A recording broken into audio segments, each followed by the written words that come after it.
Hello friends, இன்னைக்கு நம்ம சேனல்ல நம்ம பார்க்க போறது ஒரு இட்லி வகை தான் பார்க்க போறோம். ஆனா அது வந்து இட்லி அரிசியில செய்யாம பச்சரிசியை இடிச்சி செய்ய போற ஒரு இட்லி.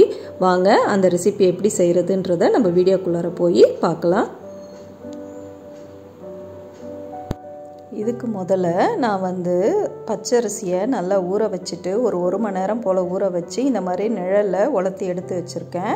இதை வந்து நம்ம உப்புமாவுக்கு உடைக்கிற மாதிரி நல்லா உடைச்சிட்டு வந்துடலாம். இப்போ இதால் நான் 1 கப்பு ரைஸ் எடுத்தேன்னா 2.5 கப்பு தண்ணி வைக்கணும். இப்போ நான் வந்து 1.5 கப்பு அரிசி எடுத்திருக்கேன், உடைச்ச அரிசி. அதுக்கு வந்து 3.25 அளவுக்கு நான் தண்ணி வச்சுருக்கேன். இது கொதிக்கட்டும். இதில் 1/4 கப்பு அளவுக்கு பாசிப்பருப்பை நான் 1 மணி நேரம் போல் ஊற வச்சு இதில் சேர்த்துக்கிறேன். நீங்கள் வந்து காராமணி கூட ஊற வச்சு வேக வச்சுட்டு சேர்த்துக்கலாம். வெள்ளை காராமணி இருக்குல்ல, அது கூட இதுக்கு நல்லாயிருக்கும், அதை கூட நீங்கள் சேர்த்துக்கலாம். இப்போ இதில் தேவையான உப்பை நம்ம சேர்த்துருவோம். உப்பு வந்து இப்போ இந்த அரிசிக்கு இந்த இட்லிக்கு நமக்கு தேவையான உப்பை வந்து சேர்த்துக்கலாம். இப்போ நான் 1.5 கப்பு அரிசி சொன்னேன் இல்லையா, அதுக்கு தேவையான உப்பு நான் சேர்த்துக்கிறேன். இப்போ நான் திரும்பவும் சொல்கிறேன், 1 கப்புக்கு 2.5 கப்பு தண்ணி. இப்போ நான் 1.5 கப்பு எடுத்துருக்கிறதுனால 3.25 அளவுக்கு தண்ணி எடுத்திருக்கேன். இப்போ இது கொதிச்சதுக்கப்புறம் நம்ம உடச்சி வச்ச அரிசியை இதில் நம்ம சேர்த்துடலாம். பாருங்கள், இப்போ தண்ணி கொதிச்சு வந்துருச்சு. இதில் இப்போ இந்த மாதிரி அரிசியை நான் உடச்சி எடுத்து வச்சுருக்கேன். இது வந்து ரவா பதத்துக்கும் அடுத்த பதம், ரவாவை விட கொஞ்சம் கொரகொரன்னு எடுத்துக்கோங்க. அப்போ தான் இட்லி வந்து உங்களுக்கு நல்லாயிருக்கும். மைய அரைச்சிடாதீங்க, உப்புமா கன்சிஸ்டன்சிக்கு அரைச்சிக்கோங்க. இப்போ இதை வந்து கட்டி தட்டாமல் இதில் ஸ்டவ்வை லோயராக வச்சுட்டு நம்ம சேர்த்துக்கலாம். சேர்த்துட்டு நல்லா கிளறி விடுங்க. கட்டி தட்டாமல் நல்லா இந்த மாதிரி பொறுமையாக கிளறி விடுங்க. இது வந்து வேகிறதுக்கு எப்படியும் ஒரு 10 நிமிஷம் எடுக்கும். நம்ம மூடி போட்டு இதை வந்து நல்லா வேக வச்சு எடுத்ததுக்கப்புறம் இதில் தேவையான பொருட்களை நம்ம சேர்த்து நம்ம வந்து இட்லி எடுத்து செய்யலாம். இப்போ இந்த மாதிரி நல்லா கிளறி விட்டுட்டு இதை ஒரு தட்டு போட்டு 10 நிமிஷம் போல் வேக வச்சிடலாம். இந்த மாதிரி ஒரு தட்டு போட்டு மூடிட்டு 10 நிமிஷம் வேகட்டும்.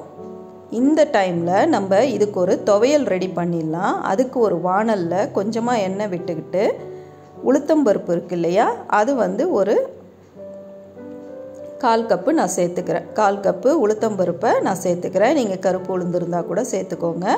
இதை நல்லா வறுத்து எடுத்துட்டு இதில் நம்ம அடுத்தடுத்த பொருட்களை இப்போ சேர்த்துக்கலாம். இதை நல்லா செவக்க வறுத்து எடுத்துக்கோங்க. இந்த மாதிரி நல்லா செவக்க வறுத்து எடுத்துக்கோங்க. இப்போ இதில் வந்து 4 காஞ்ச மிளகா நான் சேர்த்துக்கிறேன் காரத்துக்கு. இது கூடவே ஒரு நெல்லிக்காய் சைஸுக்கு புளியும் சேர்த்துக்கோங்க. இதையும் சேர்த்து நல்லா வதக்கி கொடுங்க. இது எல்லாமே நல்லா வறுபட்டதுக்கப்புறம் இதில் ஒரு 1/4 கப்புக்கு துருவன தேங்காய் சேர்த்துக்கிறேன். நீங்கள் கூடுதலாக கூட தேங்காய் சேர்த்துக்கலாம். ஆனால் தேங்காய் சேர்க்கும் பொழுது அடுப்பை ஆஃப் பண்ணிவிடுங்க. ஆஃப் பண்ணிவிட்டு அந்த வாணலோட சூட்லேயே இதை நல்லா வறுத்து கொடுங்க.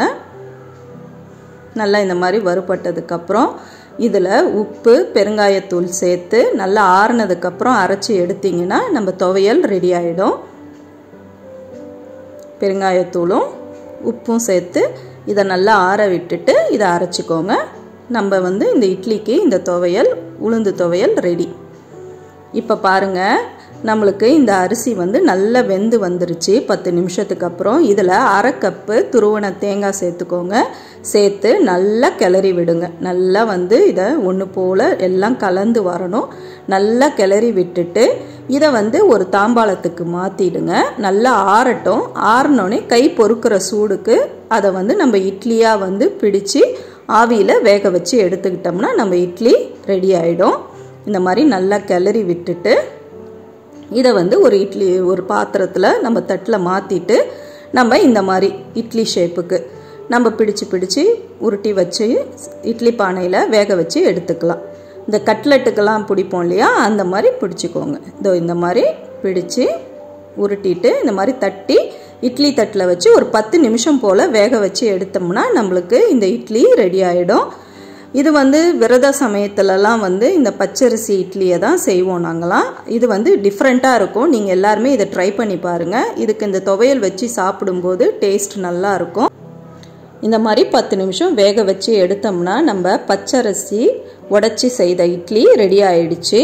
இது வந்து இந்த ரெசிபியை வந்து உங்கள் வீட்டில் செஞ்சு பாருங்கள். இது உங்களுக்கு பிடிச்சிருந்துச்சுன்னா லைக் பண்ணிவிட்டு கமெண்ட் பண்ணிவிட்டு நம்ம சேனலை மறக்காமல் சப்ஸ்கிரைப் பண்ணுங்கள். இதே மாதிரி வேறு ஒரு ரெசிபியோட சீக்கிரமே பார்க்கலாம். Thank you friends.